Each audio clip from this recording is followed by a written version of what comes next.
वासुदेवाय।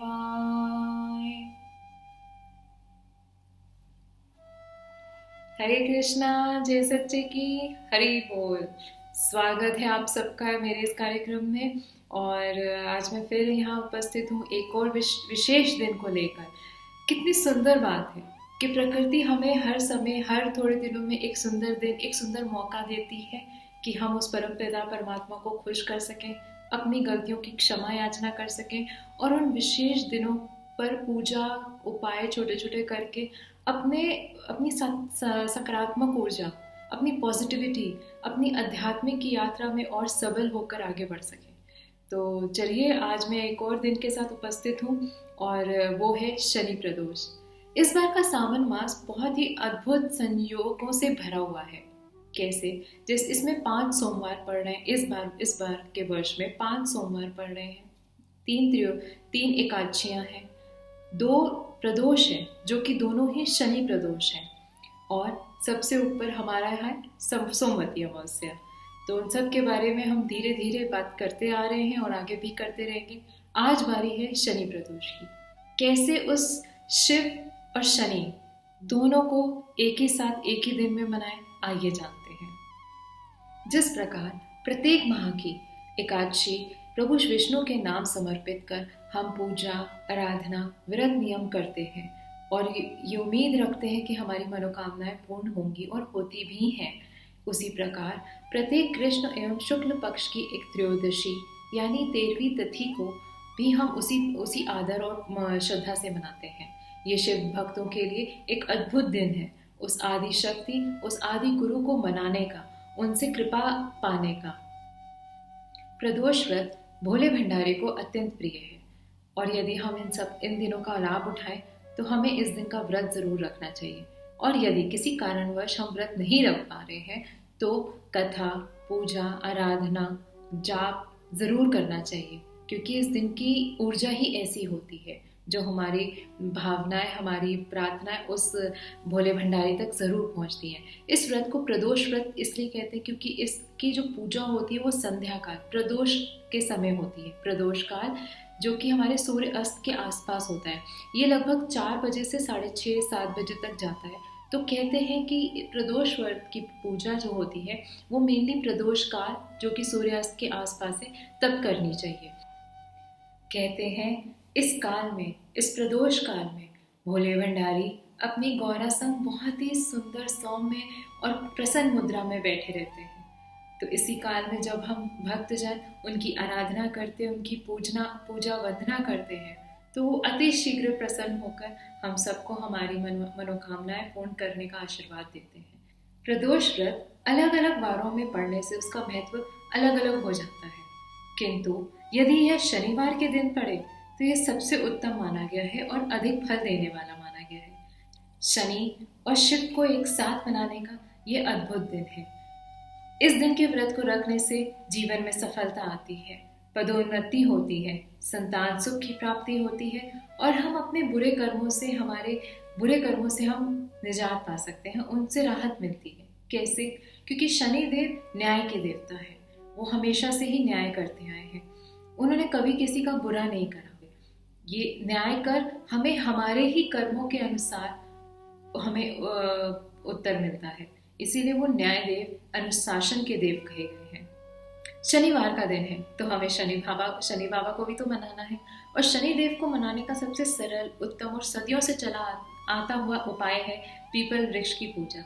जी हाँ, कोशिश करें कि इस दिन पीपल वृक्ष पे जरूर जाएं और कच्ची लस्सी जिसमें आधा दूध, आधा पानी, गुड़, काले तिल मिला के एक ऐसा मिश्रण, मीठा मिश्रण बना लें और पीपल के वृक्ष को जरूर सींचें। हो सके तो साथ परिक्रमा भी करें। परिक्रमा लेते हुए ओम शनिश्चराय का जाप कर सकते हैं या ओम नमो भगवते वासुदेवाय, ये 2 मंत्रों में से कोई एक मंत्र का जाप आप कर सकते हैं जो निरंतर शनिदेव को प्रसन्न करने वाला होता है। सरसों के तेल का दीपक जलाएं, सरसों के तेल का दान कर सकते हैं। और इस दिन आप क्योंकि सावन चल ही रहा है तो काली छतरी का दान कर सकते हैं, जूतों का दान कर सकते हैं। शनि बाबा को प्रसन्न करने का एक खास भोग होता है जो है काली दाल की खिचड़ी। तो आज के दिन अपने घरों में काली दाल की खिचड़ी अवश्य बनाएं, भोग लगाएं और अपने परिवारजनों में बांटें, और हो सके तो बाहर गरीबों को भी जरूर बांटें। भले एक का पेट भरे, किसी एक को दें, लेकिन जरूर दें।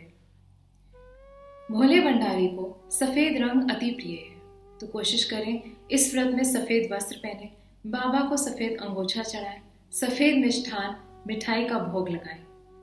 माँ गौरा को फूलों का श्रृंगार कराएं।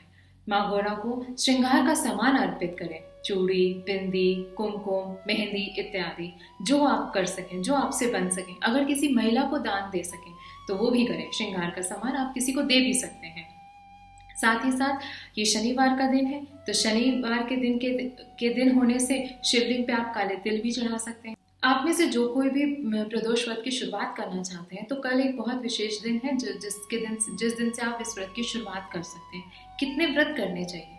तो ऐसा कहा गया है कि 11 या 26, इन दो में से कोई एक संख्या आप बांध लें और उसका संकल्प ले लें कल कि आप 11 प्रदोष व्रत निभाएंगे या 26 प्रदोष व्रत निभाएंगे। उसकी विधि और उसकी कथा आगे सुनते हैं।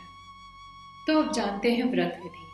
व्रत विधि जैसे कि सभी व्रतों का एक साधारण नियम तो सेम होता है कि आपको सुबह जल्दी उठना है, नहा धो के तैयार अच्छे साफ वस्त्र पहन के अपने मंदिर में आए, मंदिर की सफाई करें, धूप दीप बत्ती जलाएं, और हो सके तो शिव चालीसा, शिव का मंत्र, शनि चालीसा पढ़ें। संकल्प लें कि आप 11 या 26 कितने व्रतों का पालन करेंगे विधिवत, तो वो संकल्प लें और अपने बाबा के आगे मत्था टेकें कि उनसे प्रार्थना करें, अपनी मनोकामना बताएं कि आप किस मन से, किस भाव से व्रत करना चाह रहे हैं, और साथ ही साथ गौरा माँ को मनाएं।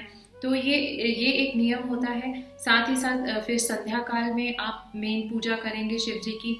संध्या काल, जो कि मैंने बताया, सूर्यास्त से 1 घंटा पहले और सूर्यास्त के 1 घंटा बाद, जो कि प्रदोष काल कहा जाता है, उस समय आप शिव जी की पूजा करेंगे। और दिन भर वैसे कहा जाता है कि निर्जला व्रत रखा जाए तो ज़्यादा उत्तम है, लेकिन अगर नहीं हो सके तो कोई बात नहीं, तो हल्का खाएं, फलाहारी खाएं। व्रत का समापन आप दूसरे दिन कर सकते हैं। सुबह उठ के वही विधिवत पूजा करें और अपना व्रत खोलें। व्रत में आप साधारण भोजन खाएं फिर, और आपका व्रत संपन्न हो। तो चलिए मिलकर सुनते हैं शनि प्रदोष कथा। भोलेनाथ की जय, भोले भंडारी की जय, हर हर महादेव। शनि प्रदोष व्रत कथा।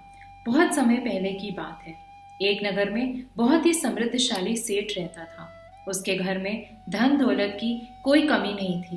कारोबार से लेकर व्यवहार में सेठ का आचरण सच्चा था। वो बहुत ही दयालु प्रवृत्ति का था। धर्म कर्म के कार्यों में बढ़ चढ़कर भाग लेता था। इतनी ही धर्मात्मा पत्नी भी सेठ को मिली थी, जो हर कदम पर पुण्य कार्यों में सेठ जी का साथ देती थी।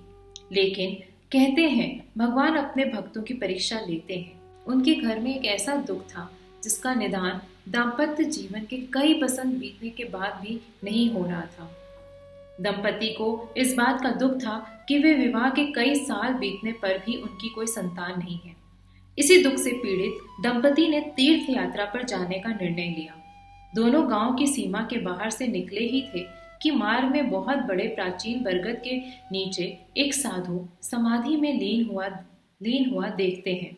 अब दोनों के मन में साधु का आशीर्वाद पाने की कामना जाग उठी और साधु के सामने हाथ जोड़कर बैठ गए। अब धीरे धीरे समय ढलता गया। पूरा दिन और पूरी रात सर पर से गुजर गई, पर दोनों यथावत हाथ जोड़े बैठे रहे। प्रातःकाल जब साधु समाधि से उठे और आंखें खोली तो दंपति को देखकर मंद मंद मुस्कुराने लगे और बोले, तुम्हारी पीड़ा को मौन जान लिया है। साधु ने कहा कि 1 वर्ष तक शनिवार के दिन आने वाली त्रयोदशी का उपवास रखो, तुम्हारी इच्छा पूरी होगी। तीर्थ यात्रा से लौटने पर सेठ दंपति ने साधु की बताई विधि अनुसार शनि प्रदोष व्रत का पालन किया, जिसके प्रताप से कालांतर में सेठानी की गोद हरी हो गई और समय आने पर सेठानी ने एक सुंदर संतान को जन्म दिया। बोलिए बाबा भोलेनाथ की जय, बम बम भोले। शनि प्रदोष का महत्व। वैसे तो प्रत्येक मास की दोनों त्रयोदशी के व्रत पुण्य फलदायी माने जाते हैं, लेकिन भगवान शिव के भक्त शनि देव के दिन त्रयोदशी का व्रत समस्त दोषों से मुक्त करने वाला माना जाता है। संतान प्राप्ति की कामना के लिए शनि त्रयोदशी का व्रत विशेष रूप से सौभाग्यशाली माना जाता है। शनि महाराज की जय, शनि देव की जय, भोले भंडारी की जय, माँ गौरी की जय। आज के लिए बस इतना ही। चलती हूँ इसी विश्वास के साथ कि आपको अच्छा लगा होगा। हम सब उस परमात्मा की भक्ति में लीन रहें, छोटे छोटे कदम बढ़ाते चलें, इन सुंदर दिनों का उपयोग करते रहें और आगे बढ़ते रहें। इसी कामना के साथ हरि बोल, हर हर महादेव, जय सच्चे की।